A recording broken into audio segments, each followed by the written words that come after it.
ग्रुपसाठी मानाचा बिंदू आहे असं मला म्हणायला आज शाळेत आलो तेव्हा सगळ्या शाळेच्या आठवणी मनात भरून राहिल्या. हा इथे कोपऱ्यातला 10वी वरचा वर्ग, खिडकीच्या बाजूला 4थ्या बाकावर मी बसायचो. काल वाजता इथे येत होतो असं वाटतं.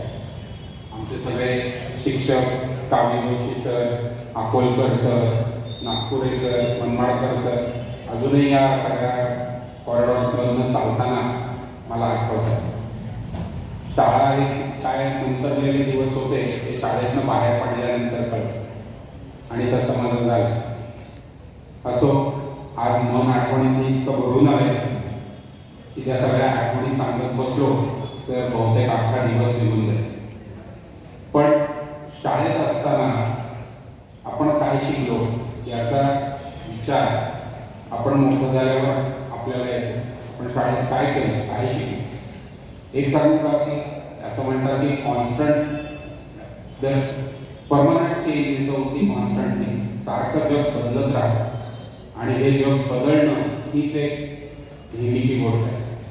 आज जे तुम्ही शाळेत शिकता ते उद्या तुम्ही बाहेर गेल्यानंतर कदाचित तुम्हाला उपयोगी पडणार नाही. मग शाळेत कशाला यायचं? तर शाळेत यायचं ते शिकायला, कसं शिकायचं हे शिकायला यायचं.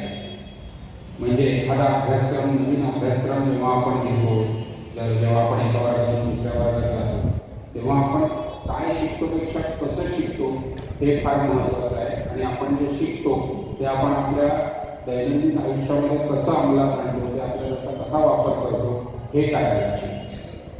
त्याचप्रमाणे शाळेत आल्यानंतर एक गमतीची गोष्ट वाटेल, पण भांडायला शिका. भांडायला शिका म्हणजे काय, तर जो तुमचा मित्र तुम्हाला जे सांगतोय ते तुम्हीच म्हणताय त्याच्यापेक्षा वेगळं असेल तर त्याच्या उरावर न बसता त्याचं ऐकायला शिका आणि तुम्ही जे सांगताय ते त्याला पटवून द्यायला शिका. म्हणजे मतभेद झाले तरी मनभेद होणार नाही याची काळजी घ्या.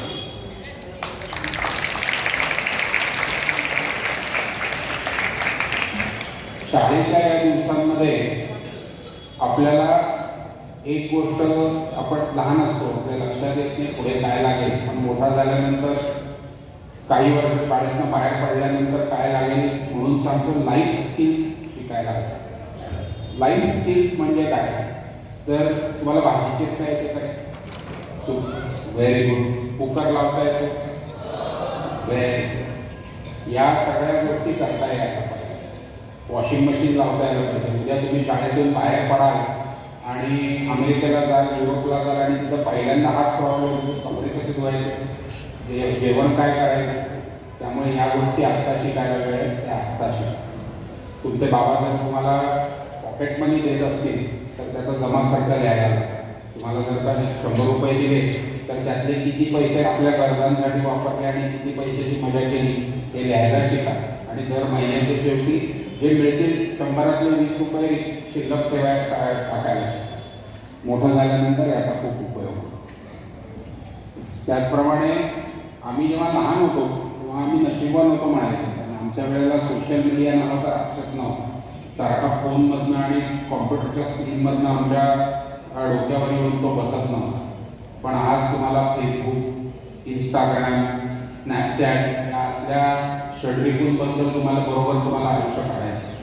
हे सगळं सोशल मीडियाचं जग आहे ना, ते सगळं आभासी जग. हे आभासी आहे, ते खरं नाही आहे हे समजायला शिका. इंस्टाग्रामवर जे दिसतं आयुष्य ते प्रत्येकाचं आयुष्य तेवढं छान नसतं. प्रत्येकाच्या आयुष्यामध्ये काहीतरी चढ-उतार असतात. ते त्याला स्क्रीनवर दिसणाऱ्या प्रत्येक गोष्टीवर विश्वास ठेवू नका. त्याच्यामागचं खरं काय आहे, खोटं काय आहे हे बोलायला, हे समजायला शिका. त्याचप्रमाणे जेव्हा तुम्ही सोशल मीडिया वापरायला लागता, आजूबाजूला आपण खूप काही गोष्टी बघतो. एक माणूस म्हणतो हा वाईट आहे, दुसरा म्हणतो तो वाईट आहे, आणि मग आपण काहीतरी भावनेच्या भरात म्हणजे सोशल मीडियावर लिहून ठेवतो. पण तुम्ही लिहून ठेवलेली, सोशल मीडियावर लिहून ठेवलेली प्रत्येक गोष्ट कायम इंटरनेटवर राहते. आणि हे लक्षात ठेवा की ही गोष्ट तुम्ही जेव्हा मोठे झाल्यावर एखाद्या विद्यापीठामध्ये ॲडमिशन घ्यायला जाल किंवा परदेशामध्ये जाण्याचा विसा घेण्यासाठी जा, त्यामध्ये जर का तुम्ही एखादी लिहिलेली गोष्ट समोरच्याला आवडली नाही तर तुमच्या नकळत ती तुमच्या विरोधात वापरली जाऊ शकते, हे लक्षात ठेवा. आणि सोशल मीडिया आणि इंटरनेटचा वापर करताना सकारात्मक कारणासाठी करा. शिक्षण, वाचन, चिंतन, मनन आणि शालेय खेळ, मैदानावरचे खेळ हे आपण खेळले पाहिजे, याच त्यांनी त्यांच्या भाषणातून आपल्याला सगळ्यांना सांगितलं. मिळालेल्या संधीचं सोनं कसं करायचं हे आज आपल्याला सांगितलंय. जाता आता एक छोटीशी गोष्ट मी सगळ्यांना तुम्हाला सांगतो. एकदा एक व्यापारी, धान्याचा व्यापारी असतो, तो मोठा व्यापारी असतो. त्यामुळे त्याचं कष्ट करत असतो, शेती करत असतो आणि धान्य विकत असतो. त्यामुळे ते सधन असतात. त्यांचा मुलगा जो असतो तो म्हणणं त्यांना मदत करत असतो, पण तो सधन असल्यामुळे तो आळशी असतो. सकाळी वडील कामावर गेल्यानंतरही तो झोपलेला असतो, दुपारी वडील जेवायला आल्यानंतरही तो झोपलेला असतो. एक दिवस वडील त्याला सगळं समजून सांगतात की बाबा, मी आज कष्ट करून एवढा मोठा झालोय, याच्यावर तुला एक वीट रचायचे, तुला माझ्यापेक्षाही जास्त कष्ट करायचे, तू झोपून राहू नकोस. मुलगा त्यांच्याकडे थोडं दुर्लक्ष करतो. एक दिवस वडिलांना वाटतं की याला काहीतरी आपल्याला वेगळ्या पद्धतीने सांगावं लागेल. ते बाहेरगावी जातात आणि येताना एक दगड घेऊन येतात आणि ते त्याला सांगतात की मला एक साधू भेटले होते, एक ऋषीमुनी भेटले होते. त्यांनी हा दगड दिला आणि त्यांनी सांगतात उद्यापासून सकाळी 9 ते संध्याकाळी 6 वाजेपर्यंत फक्त या दगडामध्ये ती जादू राहील. ज्या लोखंडाला तुम्ही हा दगड लावा त्याचं सोनं होणार आहे, पण मला उद्या वेळ नाही, मी बाहेर जाणार आहे, तर तू एवढं काम फक्त करून ठेव. सकाळी 9 ते संध्याकाळी 6 या वेळेवर जे काही लोखंड तुला मिळेल त्याला हा दगडाचा स्पर्श कर आणि त्याचं सोनं कर. तो मुलगा म्हणतो ठीक आहे, करतो. वडील सकाळी पहाटे निघून जातात. 9 वाजता हा उठतो, तो म्हणतो अरे आत्ताशी 9 वाजले, आपल्याकडे तर अजून एवढे तास पडलेले, थोडा वेळ अजून झोपू. असं करत करत दुपारच्या याच्यात तो जेवायला उठतो. तो म्हणतो अरे किती अजून 4 तास उरले, थोडा वेळ झोपू. असं करत करत संध्याकाळ केव्हा होते त्याला कळत नाही. आणि जेव्हा सूर्यास्त होतो तेव्हा मात्र तो रडायला लागतो. वडील येतात. वडील म्हणतात काय झालं?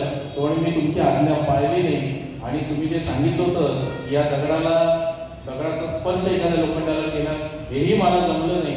तेव्हा त्याला सांगतात की बघ, मी तुला हे दिला होता हा दगड, याच्यात तू संधी करू शकली नाही. असं जी संधी तू दवडली त्याला त्याची चूक उमगते.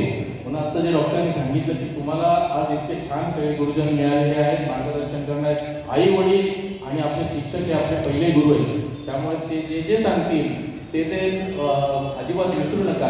मगाशी डॉक्टर साहेबांशी बोलताना ते एका कामाकरता सगळे मित्रमंडळी इथे रविवारकरांच्यावर आले होते. त्यांना शाळेची आठवण आली. त्यांनी शाळेत फेरफटका मारला. म्हणजे एवढे मोठ्या पदावर जाऊन त्यांनी आपली शाळा कधी विसरली नाही.